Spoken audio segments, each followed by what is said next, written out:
everyone, it's Tammy Porter, also known as Artie Tambarambaa, here again today, and thanks so much for stopping by my YouTube channel. Today I'm creating this bright and rainbow inspired little town for everyone to live in.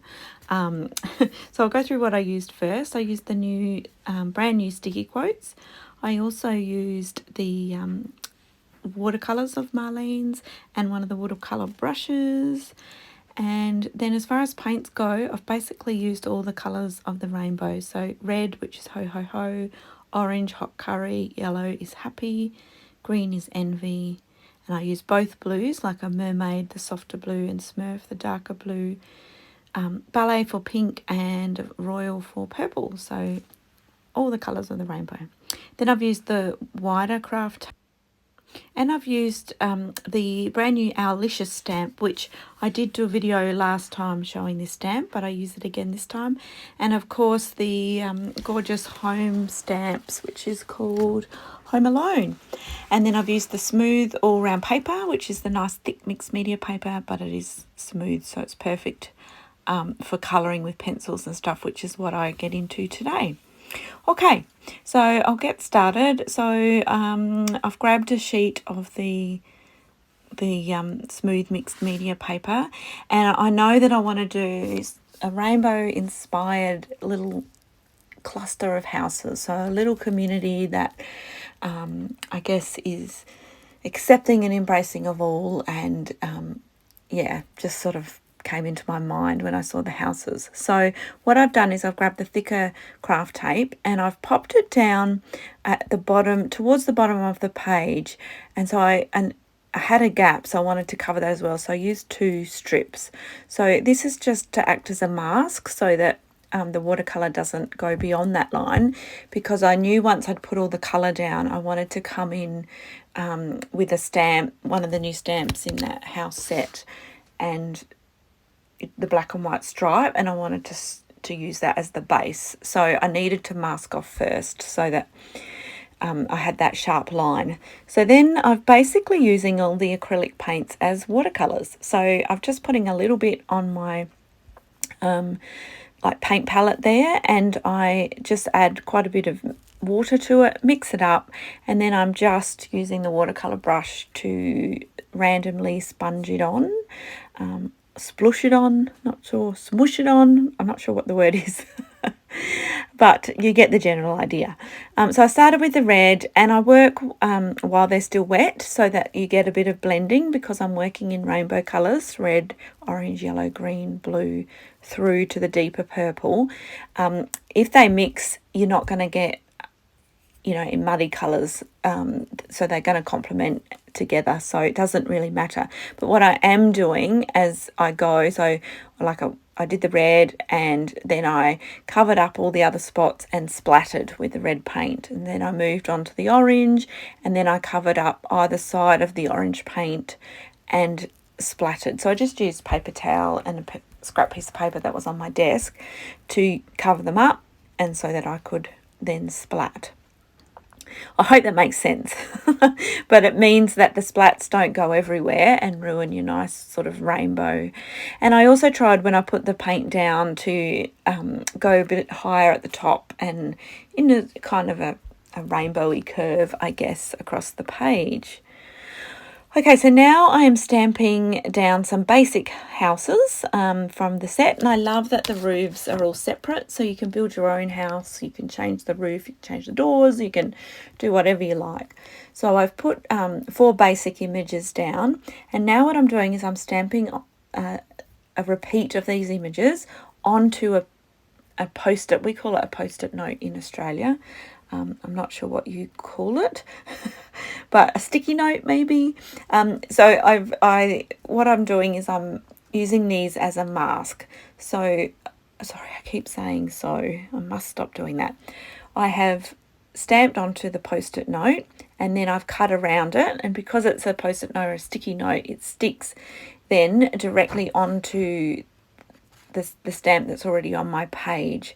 So I repeat this and get the houses down, so the houses are down, and then I cover them up, and then when I stamp over that using the sticky note on top as a mask, it will make that image look like it's behind those houses when you remove the post-it note. So instead of stamping lots and lots of rooftops, I just moved them around as I needed them.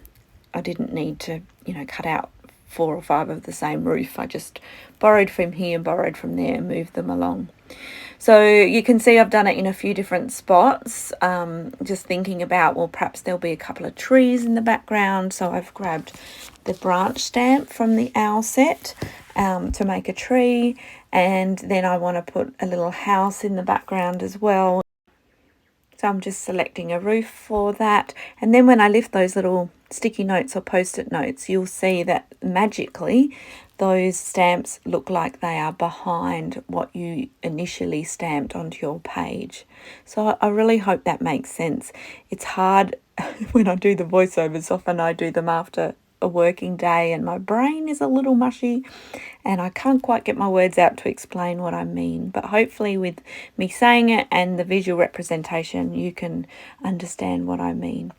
Then I filled in a few gaps between the houses with just some grass, so I just used a black pencil to make some grass, and now I'm coming in and colouring in the houses.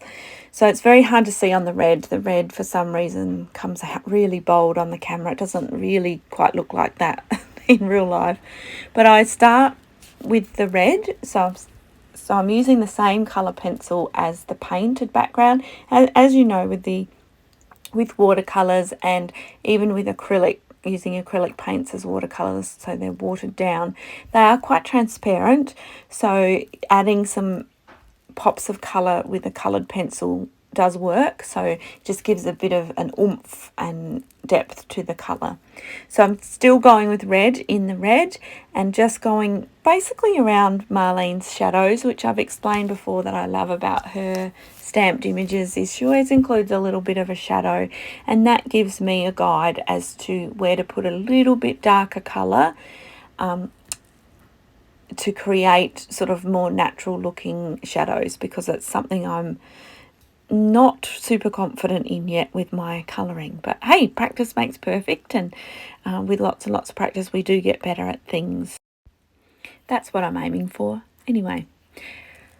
So I've added some a little bit of orange onto the red as well, and then I've brought the red into the orange, so I hope that makes sense. So then where the orange paint is, I've added orange pencil, and I've also added a touch of colour from each side, so a touch of red and then a touch of yellow from the other side. So then when I'm doing the yellow colouring in over the yellow paint, I'm adding a touch of orange and then merging into a touch of green. So I'm hoping that you can see that maybe stands out a bit more with the greens and the blues and into the pinks and the purples. So I keep going with all the colours, but I just am sort of bringing them across slightly just so they're blending through. With the little hearts, I did end up just colouring those in red. So it's lots of fun. I did cut out some of the colouring in just because you don't need to see me doing that for quite so long. So once the colour was down, I pulled off the craft tape, and that's when I then came in and stamped that gorgeous black and white border that I'm using to put my little community on. And what else have I done? Then I come in, it didn't stamp perfectly, but that's okay. I filled in the gaps with the black pencil. So the pencils I'm using are Prismacolors, and they're lovely and soft, and they do blend really nicely on that smooth paper. So now I'm coming in with a white pen. This is a white paint pen, and I'm just adding some highlights and perhaps a few little details with doorknobs and little scallops and things like that on the houses, just to help it pop a little bit more. And now I'm adding in a quote from the new sticky quotes, and it says, "Don't hide your weird, use it as a repellent to scare off the boring people." And I thought that really suited this theme of the page today. So I've added that on, and then I decide I need more splatter, because pretty much every page looks better with more splatter, especially when you've got rainbow. So I am using a paint pen to add some more splatters in, and I do come back in with some of the acrylic paint as well, just to deepen it up. But just be aware that you will need to cover up your areas if you're not using a paint pen. If you're going to splat with a brush, you will need to cover up, or you're going to ruin your nice little white lines and white, the white edging and stuff. So now I'm coming in with a black paint pen and just doing a couple of scribbly borders around the edge, just to frame the page and finish it off, I guess. So this is where I come in and just deepen up some of those, the background area. I guess that by adding some more of the splashes, or the, the splatter, which I did with the paint pen, it then kind of didn't look deep enough in a few areas. So I am just extending it out a little bit in parts and deepening it up, going, in between and around what I have stamped, and just giving it a bit more oomph, because that's me. I love lots of colour. Lots of different bright colours for me, please. Yes, I would like to live in this little town. So I'm coming in with those, the little grassy areas that I created in between the houses. And I do come in with a white paint pen and add a few dots for little flowers as well. You'll probably see them in the close-ups. Hard to see on camera there. So I'll leave you with all of the close-ups. So I'd love to hear what you think. This is a really fun page to do, and I love using the masking to create depth to your creations. So thanks so much for joining me. As always, I love, love, love, love hearing from you all and knowing who stopped by and who comes back time and time again. So thanks, everyone. See you soon. Bye.